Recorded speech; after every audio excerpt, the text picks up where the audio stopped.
So this is the Samsung HW-Q800A soundbar. Now in general, this is a good performing soundbar from Samsung. However, this soundbar is best when used with a TV that has Q Symphony support. So in this video, we're going to be testing this soundbar out with a Samsung Q80A 4K TV. So this review is going to come from the perspective of someone that has a matching TV and soundbar. However, depending on your needs or setup, the Q800A's form factor might not be for everybody. Now, regarding pricing, the Q800A retails for $900. However, I did manage to get mine on sale for $700. Now, the Q800A is up there price-wise with the likes of the Bose Smart Soundbar 900 and the Sony HTA5000. However, the thing that really makes the Q800A stand out here is that it comes included with an external wireless subwoofer, whereas these other two options don't. Now, for simplicity's sake, we're only going to be focusing on the Q800A and seeing how it performs when used with a Q Symphony compatible TV. Now, you can go ahead and add extra surround sound speakers to the soundbar, but for this video, we're going to be strictly focusing on the Q800A. Nonetheless, if you want to pick this soundbar up, it'll be linked down below. And if you want to further support the channel, check out the merch shelf down below. I've made some shirts and hoodies that look and feel great. And if you've been watching me for a while, you know I can be very particular. So I'll only set my name on something that I'm really proud of. Now, first let's talk about the design of this soundbar. Now, the soundbar itself is very small when compared to other Atmos soundbars out there, like either the Bose Smart Soundbar 900 or the Sony HTA5000. And I think this is both a good and a bad thing. It's good because since the soundbar is so small, it makes placing it in your home theater setup super easy. And since the soundbar is so small, it also makes wall mounting it super easy as well. And thankfully, wall brackets are included in the box, which is good. Here's looking at you, Bose. And since the soundbar is so low profile and thanks to its non-reflective wire body, the Q800A fully disappears when you're watching content on your TV in a dark room, which is good because soundbars are supposed to be heard, not seen. And when it comes to dimensions, the Q800A has a length of 38.6 inches, a height of 2.4 inches, and a thickness of 4.5 inches. And here it is compared to Bose's Atmos soundbar and Sony's Atmos soundbar. So, like I said, the Q800A is very small when compared to other Atmos soundbars out there. However, in order to achieve this very small form factor, some sacrifices were made. Now, the most obvious sacrifice that was made here was the external subwoofer. Now, some people will actually be excited that the Q800A comes included with an external subwoofer, and depending on your needs and setup, that external subwoofer could be great. However, the Q800A is dependent on that external subwoofer, unlike Sony's and Bose's soundbars, which have built-in subwoofers. So they aren't dependent on an external subwoofer, but you can always still add one. Now, obviously, Bose's and Sony soundbars don't have as much wall-shaking bass as the Q800A's external subwoofer, but they have enough to get the job done. But depending on your needs or setup, some people will actually prefer a fully self-contained soundbar like the Bose or Sony. Either you're looking for a soundbar for your bedroom, so you just don't have enough room for an external subwoofer, or perhaps you just don't want the type of overwhelming bass an external subwoofer provides. Either you don't want to disturb other people when you're watching TV, or you don't want to disturb your neighbors if you live in an apartment with thin walls. What I'm trying to say here is the external subwoofer on the Q800A is going to make the soundbar better suited for living rooms or man caves. Personally, I wouldn't recommend this soundbar for bedrooms unless you've got a really big bedroom, or for apartments unless you don't mind being that neighbor. And also, keep in mind, the bass that you get from an external subwoofer is very different from the type of bass that you'll get from a fully self-contained soundbar. Now, if you're trying to kit out your living room or man cave, by all means, get the external subwoofer. But if you're looking for a soundbar to use in your bedroom, personally, I don't really like having all of that overwhelming bass in my bedroom. I just want enough to get the message across. But another less obvious sacrifice that was made here in order to make this soundbar super small and lightweight is that it has an external power brick. And personally, I really don't like this because now you're gonna have to hide this power brick when you install this soundbar into your home theater setup. And it's also going to make wall mounting this soundbar a little harder because now you're gonna have to figure out how to hang this power brick. However, I do have to point out that the subwoofer itself doesn't have an external power brick, so at least there's that. Now, when it comes to ports, the soundbar has an HDMI in port that supports up to 12-bit 60 Hz frames per second, and it has an HDMI out port that has both ARC and eARC support.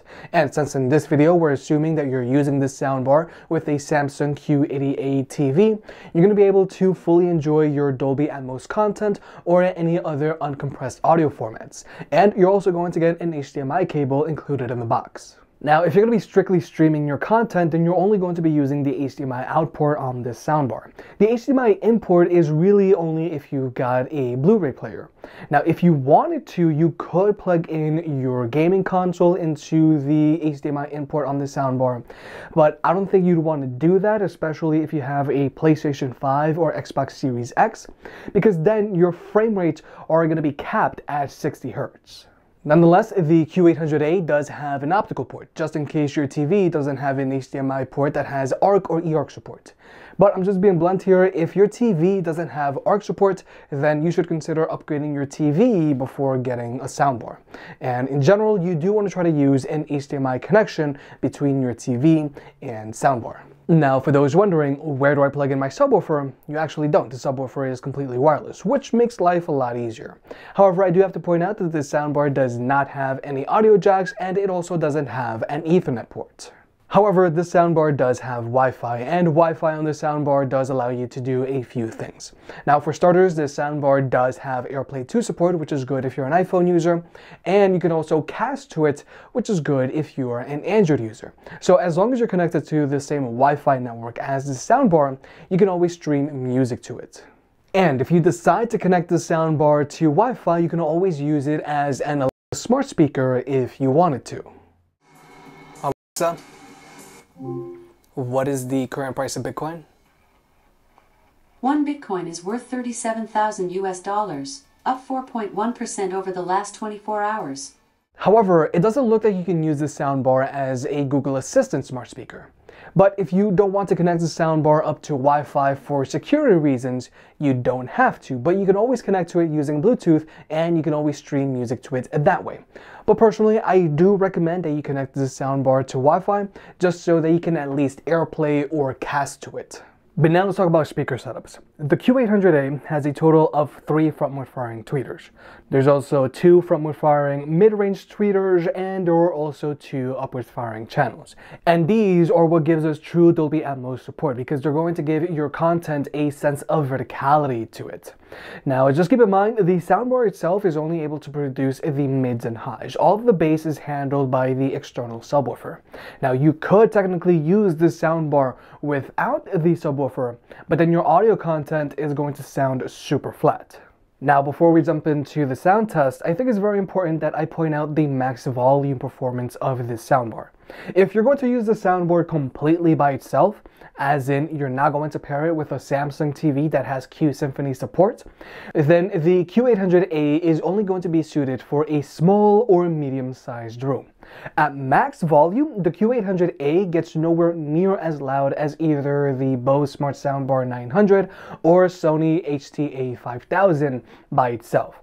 By itself, at max volume, the Q800A performs more similarly to the Bose Smart Soundbar 300. However, if you were to use the Q800A with a Samsung TV that has Q Symphony support, where the built-in speakers on the TV will work in tandem with the soundbar, then that's when the Q800A will start to perform more similarly to the Bose Smart Soundbar 900 or the Sony HTA5000. Now, in general, I was pleasantly surprised at how good the built-in speakers on the Q80A TV sound. So in this sound test, we're going to be using the built-in speakers on the Q80A TV at max volume, and we're going to be comparing that to the Q800A with Q Symphony turned on. And I'm also going to be including the Bose Smart Soundbar 900, just so that you can get a sense at how a fully self-contained soundbar performs against the Q800A soundbar with Q Symphony turned on. Somewhere and dyed my hair now, wanna be alone. It's much to bear and you don't care, and I won't play alone. I got you in my sight, I keep all the words you said to me. I'll get you, get you, get you, get you on your knees. Rewrite all the things you said that I should be. I'll get you, get you, get you, now you beg me please. Hey. Now I stay away, you were never meant to save me. Now I stay away, I'll hear you say you're sorry. Hate I even loved you, hate I fell in love with you. Hate I even loved you, hate I kinda fell in love with you. Hate I even loved you, hate I fell in love with you. Hate I even loved you, hate I kinda fell in love with you. With you, I cried with you, now wanna be alone. I lied for you, I tried for you, you wouldn't play alone. I got you in my sight, I keep all the words you said to me. I'll get you, get you, get you, get you on your knees. Rewrite all the things you said that I should be. I'll get you, get you, get you, now you beg me please. Hey. Now I stay away, you were never meant to save me. Now I stay away, I'll hear you say you're sorry. Hate I even loved you, hate I fell in love with you. Hate I even loved you, hate I kinda fell in love with you. Hate I even loved you, hate I fell in love with you. Hate I even loved you, hate I kinda fell in love with you.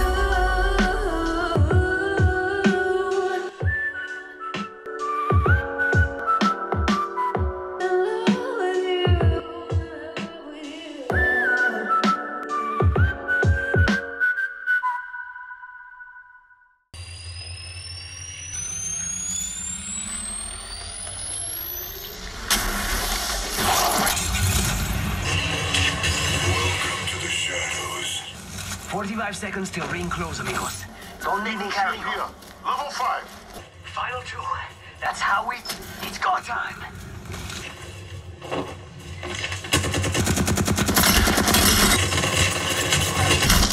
Gonna shut you up. They're shooting. It's back to the bottom.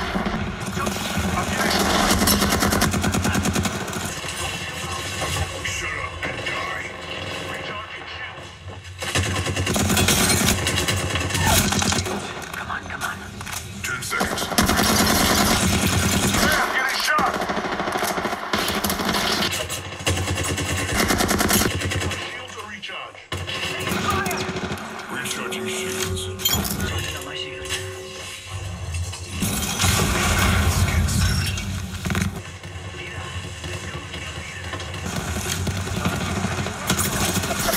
Taking fire. Using a med kit. Recharging. Taking fire. Incoming grenade.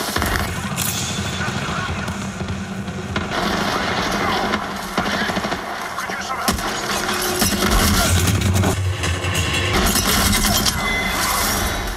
So, like I mentioned earlier, the built-in speakers on the Q80A TV sound pretty good for what they are. However, admittedly, if you have a less premium TV, then your built-in speakers aren't going to sound as good. Now, even though the built-in speakers on the Q80A TV sound pretty good, they aren't going to get as loud or have as much bass as a proper soundbar. Now, like I mentioned earlier, the Q800A is only able to keep up with the likes of the Bose Smart Soundbar 900 or Sony HCA 5000 when used with a Q Symphony compatible TV. If you were to use the Q800A by itself, then it is not going to be able to keep up with these other two soundbars. And so that you can hear for yourself, we're going to jump into another quick little sound test. The Q800A is playing at max volume here, whereas these other two soundbars are playing at 60% volume. To save me. Now I stay away out here, say you're sorry. Hate that I even loved you, hate that I fell in love with you. Hate that I even loved you, hate that kind of fell in love with you. Hate that I even loved you, hate that I fell in love with you. So, like you may have just heard, even though the Q800A still has a ton of bass, it doesn't get nearly as loud as these other two soundbars if there isn't a Q Symphony compatible TV. So performance-wise, when used by itself, the Q800A is only going to be able to fill a small or medium-sized room with sound. There's going to be a ton of bass, but everything else is going to sound quiet. However, if you were to use the soundbar with a Q Symphony compatible TV, that's when the soundbar is going to be able to fill a larger room with sound. Now, from a sound quality standpoint, the Q800A does lean more towards a brighter sound signature, but distortion is not a problem because even at max volume, the highs stay crisp. And then there's the matter of the subwoofer. Now, obviously, the subwoofer is going to have no problem shaking the walls in your house, but the bass on the subwoofer is a little loose or a little soft when compared to other subwoofers out there. Now, from the SmartThings app, you can go in and customize the EQ of this soundbar, and you can also raise or lower the bass on the subwoofer. However, I noticed that you can only customize the EQ on the soundbar if you're using it with its standard EQ. But if you're using it with Q Symphony turned on, then it's going to automatically switch over to Adaptive Sound Plus.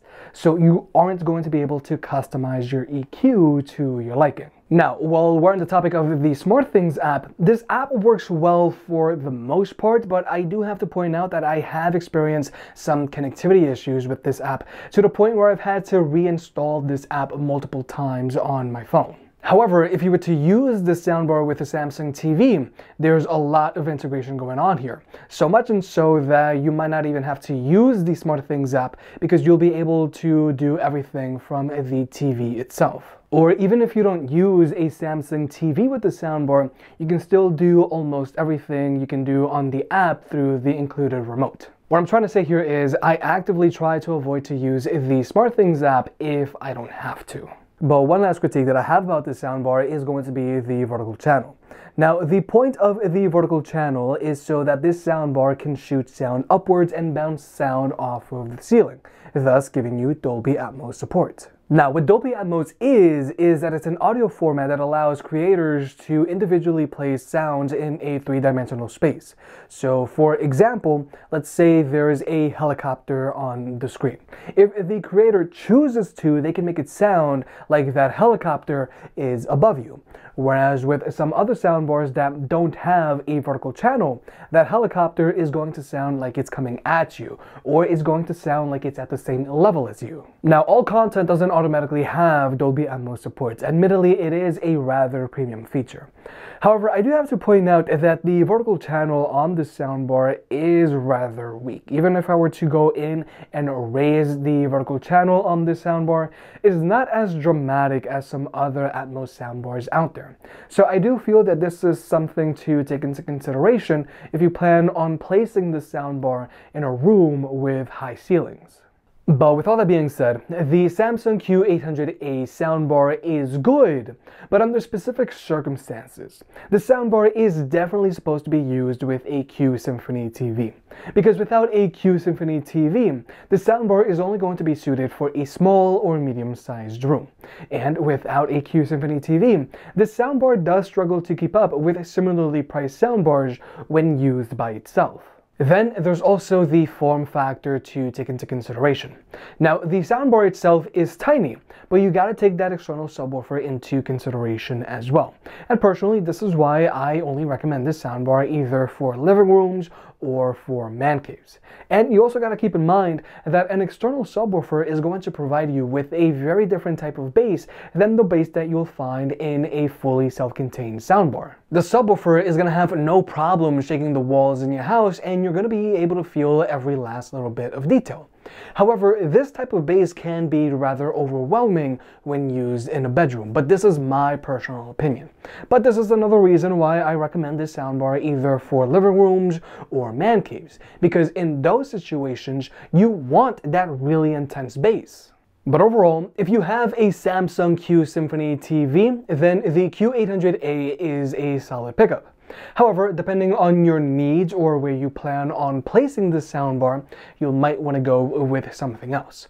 And if you have a non-Q Symphony compatible TV, then personally, I would go with something else as well. I really feel that Q Symphony is a must for this soundbar. If you made it this far, I guess you enjoyed the video, so hit the like button and get subscribed. If you want to pick any of the products up, they'll be linked down below. And if you want to further support the channel, check out the merch. I made some shirts and hoodies that look and feel great. And you know, I can be very particular, so I'll only slap my name on something that I'm really proud of.